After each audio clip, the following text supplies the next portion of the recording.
じめに言葉ありき、すなわち、クリエイターなるものはやはり言葉、振動を用いて全てを設計されたんではないかと思うんですね。そして、その、振動の、設計図は非常に緻密なもので美しい共鳴振動にあふれたものであったことでありましょう。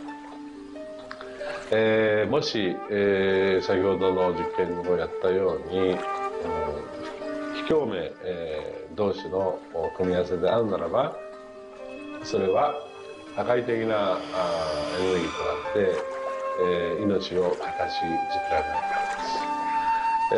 私たちの体は最終的にクリエイターの、いろいろな、試行錯誤によってだんだんこう単純なものから、微生物だとか海の中のものだとか、そういうものから、小動物始まって複雑なものになっていって、最後の芸術作品として、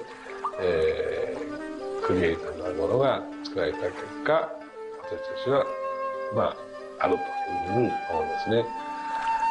その本来の設計というものが、バランスの取れた振動の組み合わせというものが、何らかの要因によって崩れていくときに、私たちはストレスを持ち病気になっているんだというふうに考えています。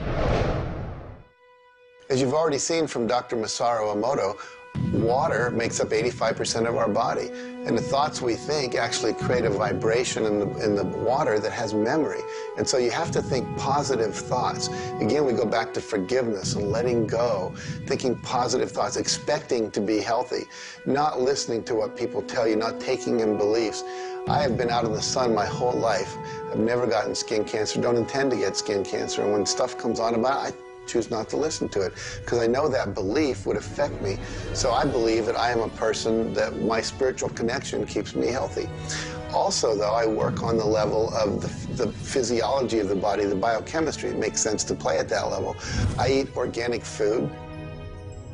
I drink healthy water that's not contaminated with chlorine and all the stuff they put in it, so I filter my water.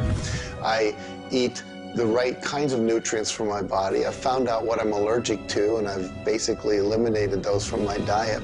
I exercise. So exercising, keeping my body toned. We want to have resistance exercise. We want endurance, which means we need to jog and do aerobics and things like that. And we need to have flexibility, things like yoga and Pilates. So we need a complete system to keep our body healthy. And then a detoxification, I think, is the part that most people don't do enough with. We are taking in so many toxins in the air we breathe. But if you will cleanse on a regular basis, I cleanse every Monday. I just do a cleansing diet where I just drink liquids and then I don't eat anything else, and my liver has a chance to get rid of all the toxins that are in my body. I want you to understand that you have a marvelous mind, and you can do anything with it, and don't ever listen to anybody that tells you you can't. You want to start to look at yourself not as a body or as a name. Like, I'm not Bob Proctor. Bob and Proctor are just two words. You've never heard anybody phone into school and say, body's not coming today, it's sick. Never hear anyone say, hand, it's my hand, my body, my name. Well, you see, there's something wonderful about you and something wonderful about me, and it's the same thing. We have a marvelous mind. We're creative beings. Talk to your body. You're not a body, you live in a body. Now, this may sound silly because maybe nobody's ever said this to you before, but go around just repeating maybe 1,000 times to yourself, I'm not a body, I live in a body. I'm not a body, I live in a body. I'm not a body, I live in a body.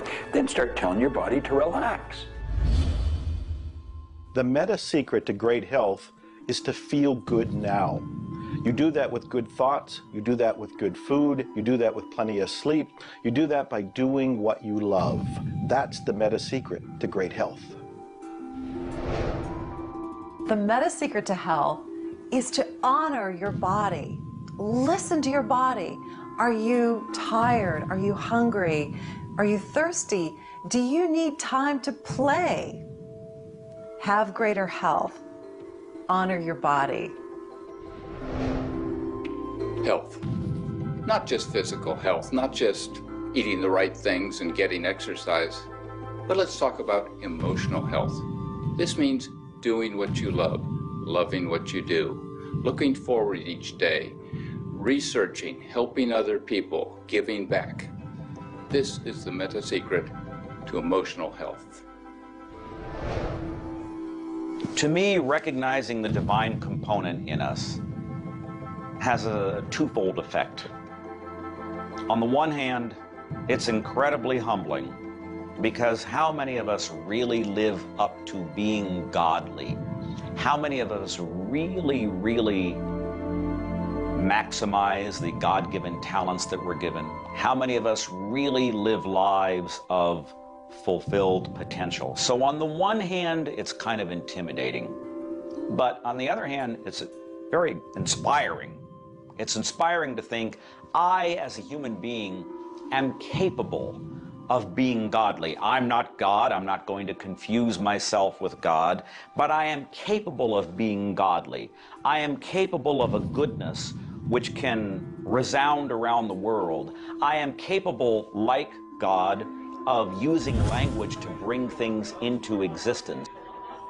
An architectural drawing is the languaging of a building into existence. A marriage contract is the languaging of a relationship into existence. Any sort of contract does that. A novel creates a world that may be more real to us than the so-called real world that we are living in. And being godly is both an obligation, which frankly I feel I fall vastly short of, but also an incredibly inspiring opportunity. And the ancient traditions, not only the one that I come from, but really all of them, teach us this. The law of rhythm is the very fabric of life itself.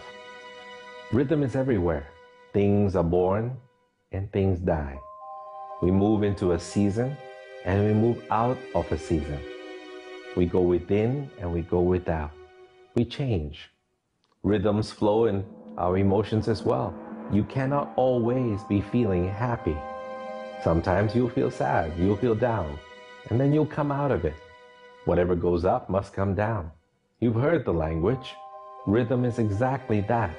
And the minute you begin to realize that all of life is all about the law of rhythm, then you can flow easily in bad times and then have more fun in happy times. When you start to expect rhythms, know that if you're happy in one direction, you can also be unhappy in the other direction.